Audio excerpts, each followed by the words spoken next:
So on to Bangladesh against India at Edgbaston on Tuesday in the Cricket World Cup. I'm Steve Wyss, joined by Kevin Harper for the All Sports Betting Podcast Cricket World Cup previews. How's things going, Kev? Are you a bit more excited about this game? Yeah, certainly am, Steve. Yeah. After the dead rubber of Monday, back to some competitive action on Tuesday. D-Day for us, really, isn't it? So much of our success or otherwise of this tournament boils down to the outcome of this match and hopefully Bangladesh's last game on Friday. Yeah, a little bit nervous actually, but obviously we've got a bit of winnings going into it after Fernando's wonderful innings on Monday. So hopefully we can build on that. Yeah, the situation is now quite clear for Bangladesh. They have to win this game, otherwise they're out of the Cricket World Cup. In terms of the price with the bookies, they're generally around the 4-1 mark. India, much shorter than that. Odds-on favourites, really short price, 1.16 at Bet365 as I'm looking now. They're expected to get the business done, India, but for them, qualification is never in doubt. They've got such a strong net run rate, but they lost against England. That was the first time that they would have suffered defeat recently. But is there a danger that they kind of limp over the line into this top four?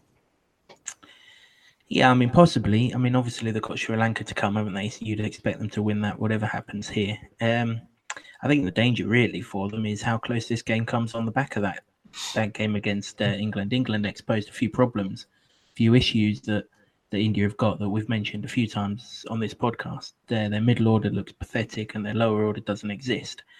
And what it related to really was a run chase that was bizarre at best. And I thought the whole sort of surroundings of everything really was just a bit weird. Really, I don't buy into this bollocks that they let England win to knock Pakistan out. That's cobblers.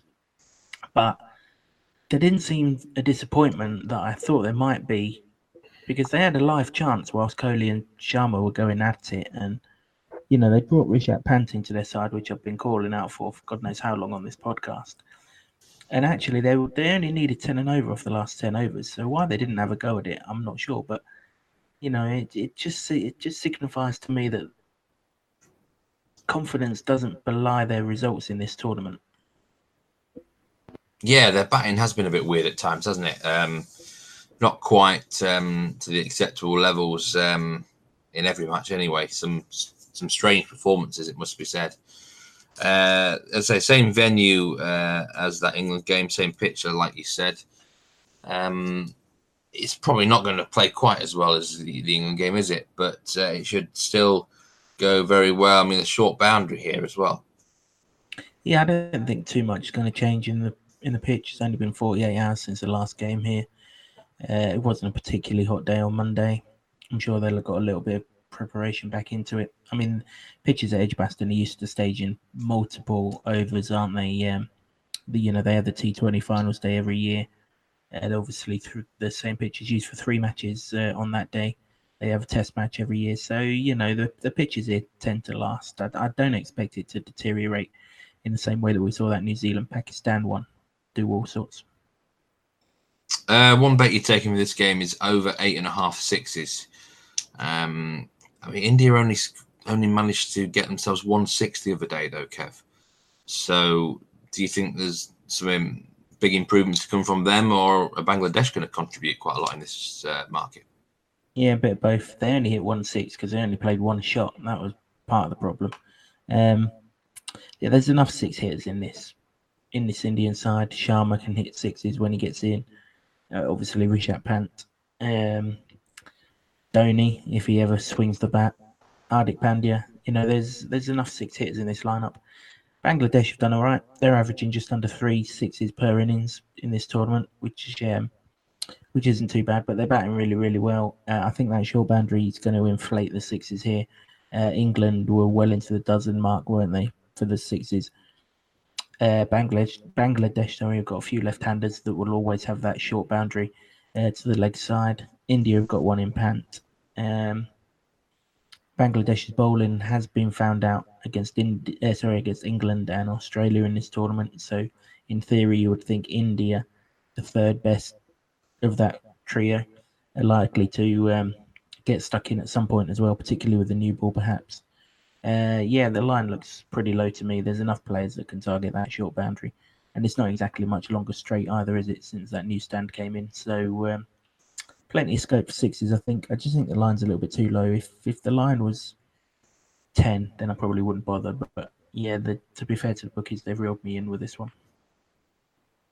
In terms of the actual match outcome, then, are you expecting it to go as the bookies might suggest in a very comfortable India win, or are Bangladesh going to be more competitive here than most might think? Yeah, they'll be competitive. Yeah, absolutely. They'll be more competitive than the bookies mark them out for. I mean, to be fair, they haven't got a fantastic record against India, but they're getting better. I mean, the last time they met in competitive play was in that Asia Cup in the final last year, and India got home, but they only got home by 3 wickets, and that was off the final ball of the innings, and they weren't chasing a million there. So, yeah, okay, I know Indian fans will chuck at me that there was no Virat Kohli that day, which is fine. That's right. But then, from a Bangladesh standpoint, there was no Tamim Iqbal or Shakib Al Hassan. So from that point of view, you'd think that Bangladesh are gaining out of what was missing than what India are, particularly with the form that Shakib's been in this tournament, player of the tournament bar none for me, and likely to go really, really well here. I just think this line's absolutely insulting. Don't think India are batting well enough to bat Bangladesh out of the game from the point of view that they'd have to score 47 more runs than Bangladesh. I mean, Australia piled up 380 almost against them earlier in the tournament, didn't they? And Bangladesh still covered what was a fairly similar handicap we was on that day. Um, and you know, if it goes the other way around and Bangladesh should put a score up, they only really need 2 wickets to get 4 wickets in this game, don't they? Because the middle order is just non-existent for India at the minute. So if they can get 2 wickets, and to be fair, KL Rahul looks like a walk-in one right now. So they've only got to split up that Sharma and Kohli partnership, and then the wicket should come quite naturally. So they're only needing 4 wickets if they're defending a score. I think they're more than capable of doing that. We've seen enough in this tournament to suggest that they are. If they do bat first, then obviously this wicket will probably be his hardest to bat on second. So India might struggle against the spinners. They've already struggled against Afghanistan spinners last week, where they barely played a shot in anger against any of them.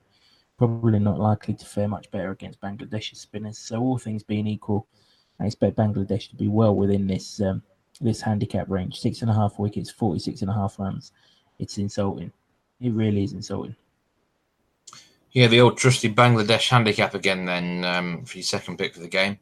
You like some runs bets for certain players here, Rohit Sharma being one of them. And he has a monstrously low line, as in your own words. Well, yeah, he does. Particularly when you can get 36.5 at William Hill, but you can also get lines well into the mid-40s as well, which obviously you don't want to be getting. I mean, Sharma's in decent form, isn't he? It's not the first time in this tournament I've taken Sharma to score big. It won't be the last time I'll take him to score big. I wouldn't have thought. He's just scored a century on this very wicket on Sunday against a better bowling attack than the one he's going to face here. That was his third World Cup of the third ton of the World Cup. He's also got a 50 as well. He averages 55.6 against Bangladesh, so we're only really looking for 3/5 of an average innings from him. And in the world tournaments against them, he scored 137 in the 2015 World Cup and 123 not out in the Champions Trophy semi-final here 2 years ago. And in that Asia Cup final that I just mentioned, he scored 83 not out and 48. So everything suggests he's got 37 runs in him here. He's in brilliant form. Don't think this pitch is going to play that badly. Bangladesh haven't been fantastic with the new ball. I'm expecting Sharma to get in and fill his boots. Yeah, I have to say it's a line that I was shocked at, really. I mean, I certainly expected nearly everyone to be sort of in the mid-40s. So to have something as low as 36.5 does seem ridiculously out of line compared to what he's doing in this tournament. Another player you want to take, the runs line, is Liton Das, the Bangladeshi player, and his line is another low one, 21.5. Not asking an awful lot for a frontline batsman, is it? No, it really isn't. No. Be interested to see where he bats here. Obviously, he started the tournament batting at 5 when he replaced Mitten. But actually, in the last game against Afghanistan, he opened the batting, didn't he? He can open the batting. He's done that plenty of times in the past. And he can bat in the middle order. So either way, I think he'll get 22 runs here. He's got a pretty decent record against India. In official matches, his scores are 8, 36, 34, 7 and 121. That 121 was in the Asia Cup final. So he can score big on the big stage against India. These two sides played a warm-up match, the last warm-up match prior to this tournament. That was down in Cardiff, and he scored 73 that day against first choice India attack. The only one who didn't bowl particularly well in that game that's in better form now is Mohammad Shami. Apart from that, he faced everyone he's going to face here. So he scored 73 there. He's obviously started this tournament with a half century. I think that was against the West Indies, wasn't it? In that brilliant partnership with Shakib. Been a little bit unlucky since then, but he's still hitting the ball well.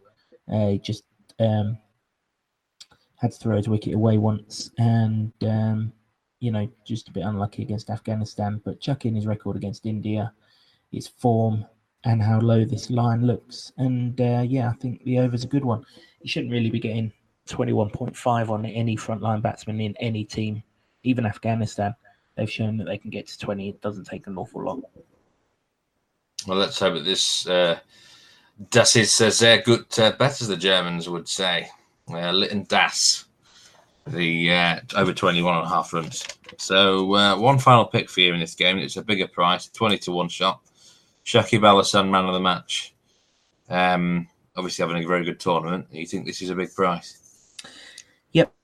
Priced in again, Steve. 20-1.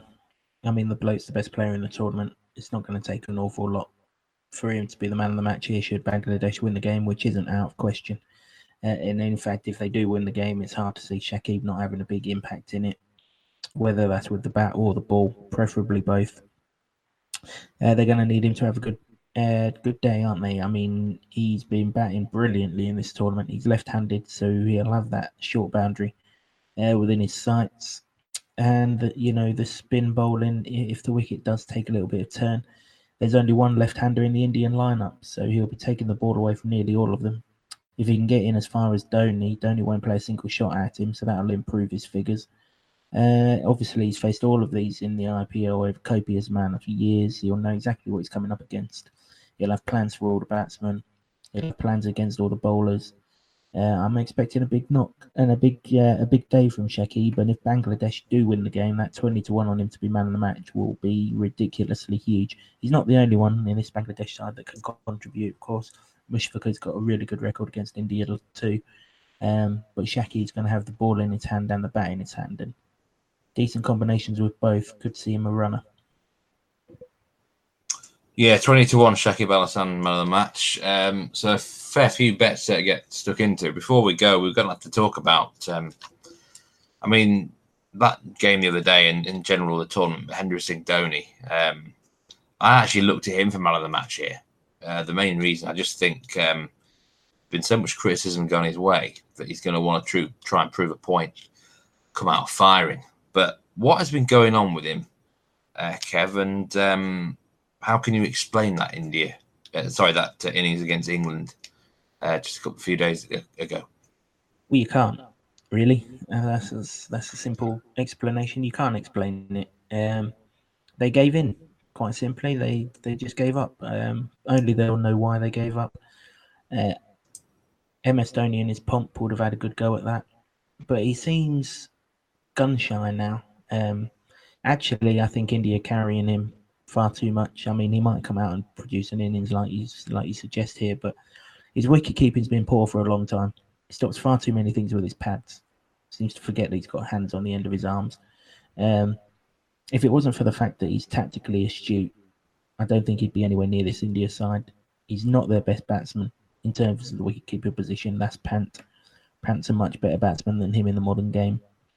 I don't think there's an awful lot between them as keeper, and it won't be long before Pant overtakes him in that regard as well. So it's only his tactical awareness that keeps Donny in the side.